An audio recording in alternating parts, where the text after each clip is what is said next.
Hello and welcome to this session of the Hindustan Times Leadership Summit 2025. Joining us today is Srinivas Narayanan, who is the CTO for B2B applications at OpenAI.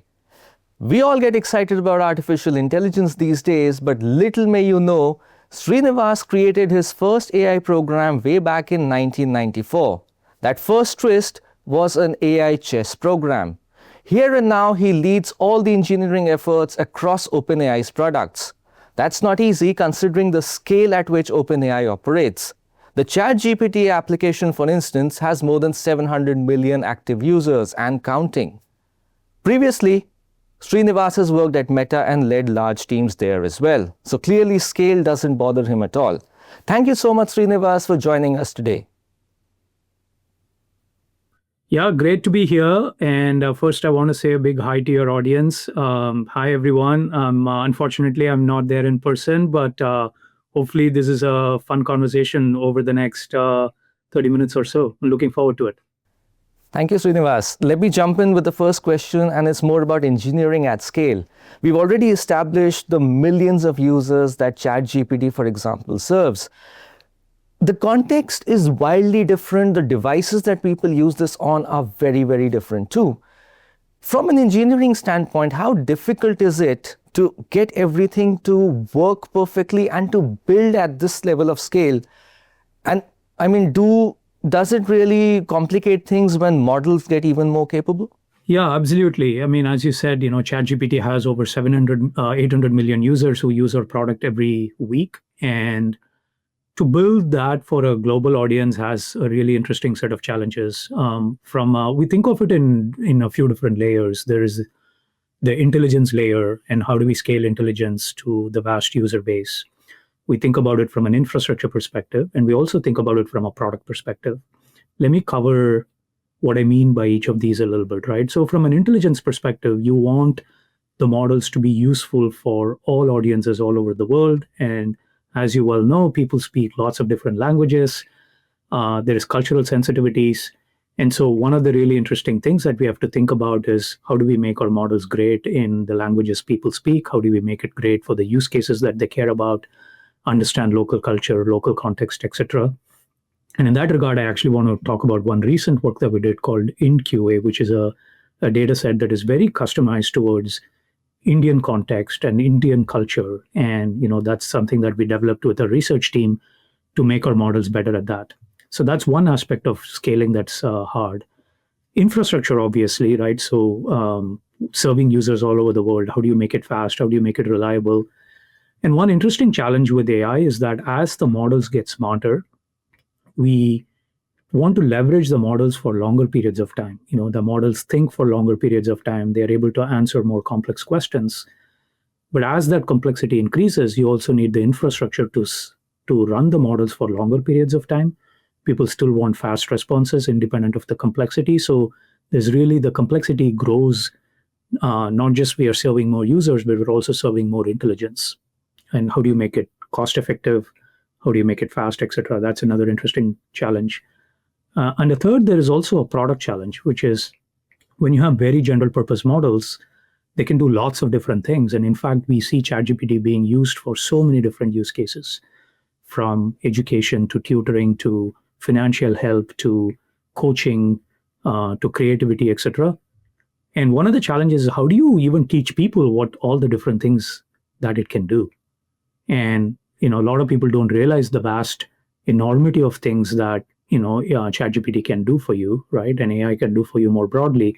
So how do you educate people, and how do you kind of bring out the different facets of the product to them is also a super interesting challenge. So yeah, super excited to be working on all of these things.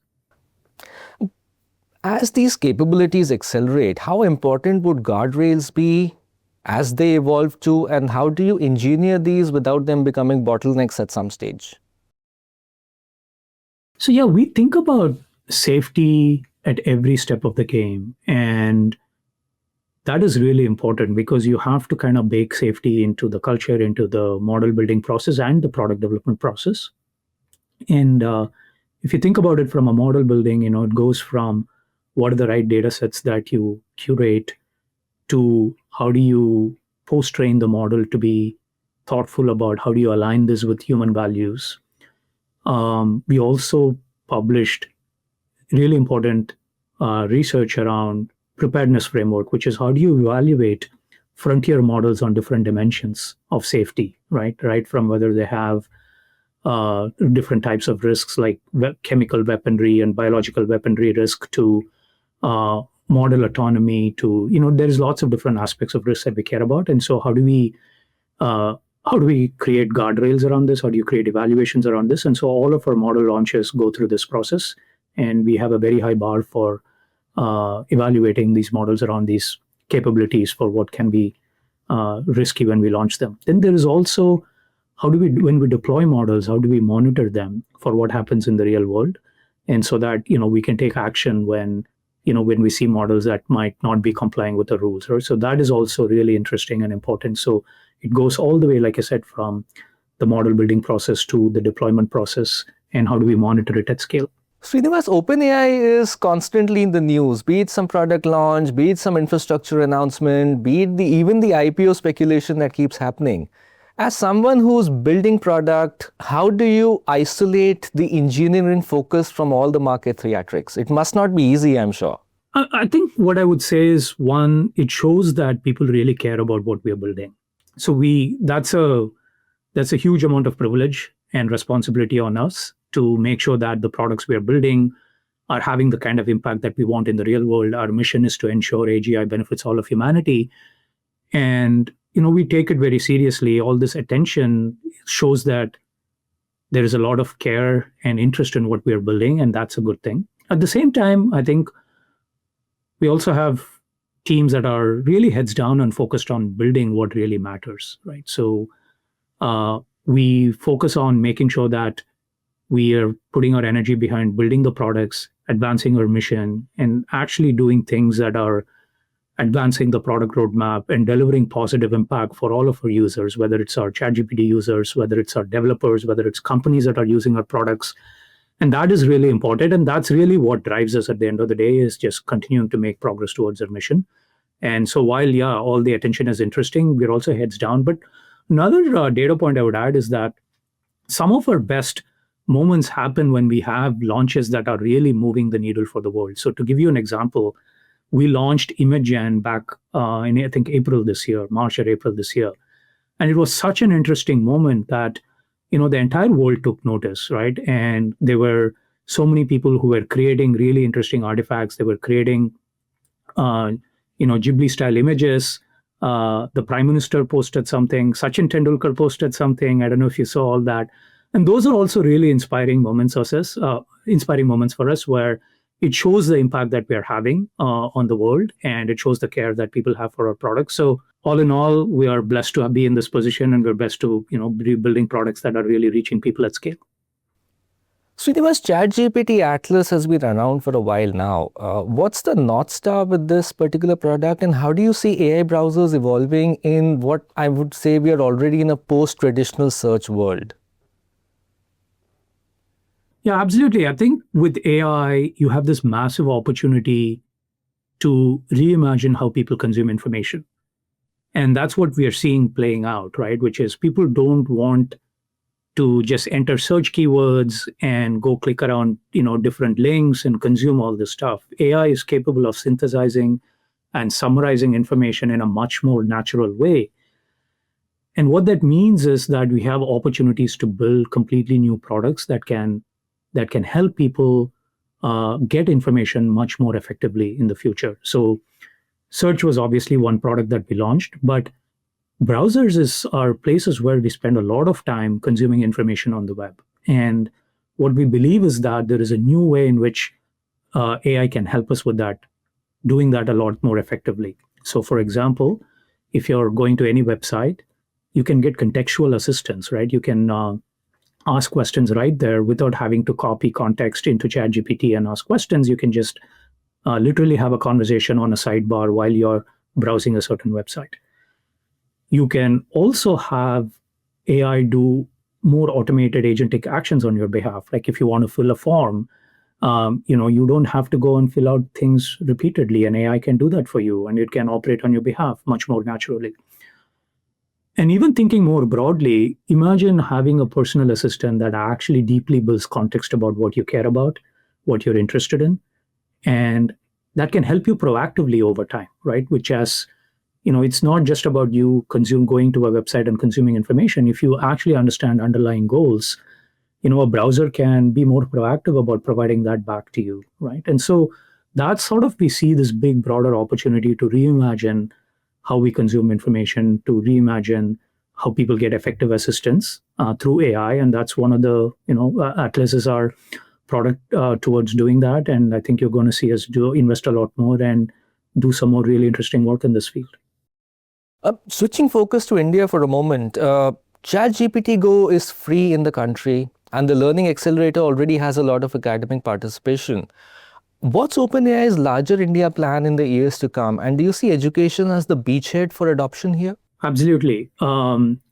First, I would say our goal in India is to remove every barrier to adoption, right? We are making our technology more affordable, more accessible, and more capable for India. On the affordability side, we launched ChatGPT Go earlier this year. It's a new affordable plan for $399 a month, and we're also giving it out for free for a year.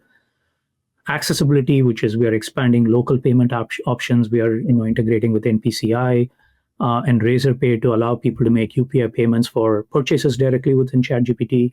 And of course, we also integrated with UPI for subscriptions. And it talked about capabilities, right? So we want to make our model smarter for the Indian context. We wanted to understand local culture. And we launched InQA as a data set that allows us to do that. And we've been continuously improving the performance of our models over time. Education is a massive market. India is our second largest market for ChatGPT, one of the fastest growing. And we all know how people in India care a lot about education. So, that's been something we have thought about very deeply.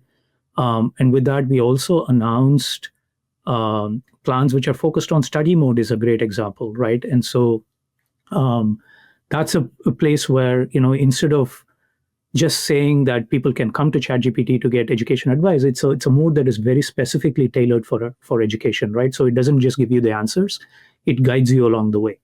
And we've also built a bunch of partnerships with IIT Madras, for example, to do research on how AI is impacting education. We have partnered with various other organizations in India to give access to free for various students and for other educational organizations. So, this is a part of a broader initiative that we have done. And this is something that we're super excited about. I think it's one of the most important use cases for AI. Srinivas, AI companies never miss a chance to tell us that agentic AI is the next big thing. And equally, there are studies which kind of show that agents in the workplace still have some way to go. Do you believe the truth lies somewhere in the middle? Yeah, I think you generally see hyperbole in the press. On the one hand, AI is going to take over everything. On the other hand, you see studies that, enterprise AI, is not, 95% of them fail. Somebody today was joking that, 95% of enterprise AI fails and the rest 5% use OpenAI. But the truth is in the middle, right? So we are in the early stages of AI adoption spreading out to the world.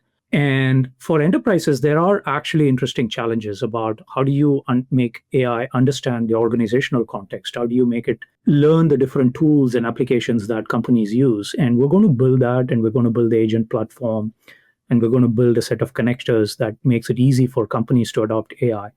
But the interesting thing is the models have evolved in intelligence quite a bit in the last year.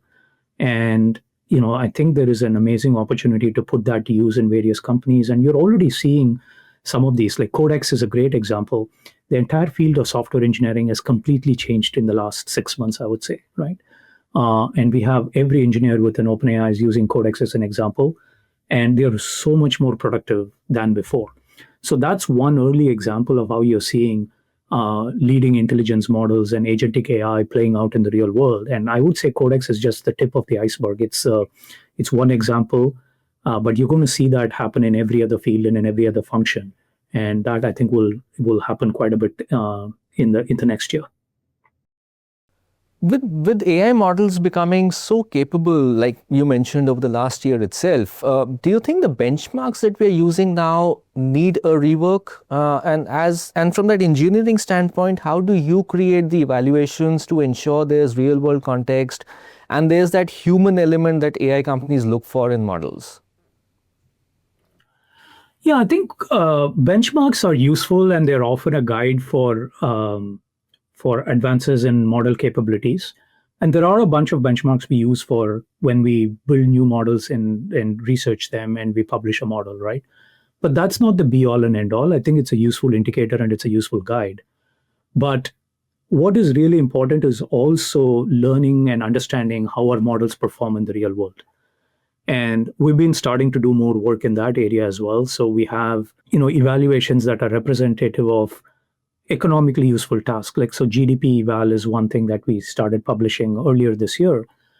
And what really matters at the end of the day is also how these model capabilities translate to useful, economically viable tasks in the real world, right? And so we have very deep engagements with customers. We understand how models are deployed, where they're adding value, where they're falling short. And we have a feedback loop, right? Which is we work with our customers, we understand where the models may be falling short, and then we have a team that helps create better evaluations so that the future models can improve on the things that our customers care about. So that I think is really important. And yeah, and I think like I said, the research evaluations show a lot of potential, and I think they are often a harbinger of what new capabilities our models can bring to the real world. But we also have to complement them with real world evaluations, customer success stories, and which we're doing quite a bit of as well, and we're going to continue to do that. Srinivas, as we head into 2026, what big themes do you see emerging from the product side as well as the engineering side? I would not ask you for the themes for the next 12 months because that's a very, very long time in the AI space. But in terms of the broader themes, what do you see emerging next year? You're going to continue to see models continue to grow in intelligence and that can work over longer time horizons and can, if you think about the evolution of intelligence, couple of years ago, models would give you an answer to any question pretty immediately. But now models can think for a while. Often now you can think for a few hours before you can answer a question, right? So if you think about some of the most complex tasks, like whether it's math Olympiads or coding competitions, humans spend hours thinking about it, and our models can think about several hours before they can answer. But you can see that evolve over time. It shouldn't be about multiple hours. We as humans think about problems over multiple days and multiple weeks and months. And so I think one dimension you're going to see is models are going to get better at thinking over longer and longer horizons, and they're going to be able to remember more things, right? And use that memory and context in the future to solve more complex problems. You're also going to see more agentic systems in the real world, like going from AI can answer questions to AI that can act on your behalf, and AI that can coordinate with other agents to solve increasingly more complex workflows that we all care about. Multimodality is another dimension. You're going to see models get better at not just image generation, but also video generation, audio, and how do we blend all this more seamlessly to provide really interesting, rich visual information about everything. You're going to also see that come down to application interfaces can be much more dynamic and tailored to the task, right? And so, why are we all staring at the same interface for everything, right? So the ability to code and generate and run code dynamically will also lead us to richer interfaces over time. And you're also going to see more global inclusive deployment. I think we talked about, India is going to be very central to how AI is deployed in the real world. And I think it's one of the amazing things about India is just the energy and the excitement for AI is really high. And I see, I talk to people who are building incredibly rich set of applications, right? From, people who are building coding startups, not just for India, for the whole world. You're seeing people reform farming. Farmer Chat is a great example. We work with them, and they've launched this to, I think, over 2 lakh farmers to help them give advice on farming, right? That's a great example. You're seeing people do legal startups, like, how do you reform giving justice for people with AI helping them. And so I think the breadth of use cases is staggering, and you're going to see that happen in the world. But India is going to be a great place where you're going to see this happen, both people building for the Indian audience, but also amazing entrepreneurs in India building for a global audience, right? And so I think this global inclusive deployment is going to be a major theme. And one more thing I'm super excited by, I would say, is that you're starting to see the signs of AI helping in deep scientific discovery, right? Can AI help us advance science? Can it lead to us creating new insights much better and much faster? And I think you're starting to see the early signs of it. And that's one area that I'm super excited by is can AI help us discover better drugs? Can it accelerate science? Can it accelerate finding new energy sources? And there's lots of really amazing, interesting work happening at the intersection of AI and deep domain experts in these areas of science and physics and medicine. So that is also, I think, going to be incredibly exciting. Thank you so much, Srinivas, for joining us. Thank you.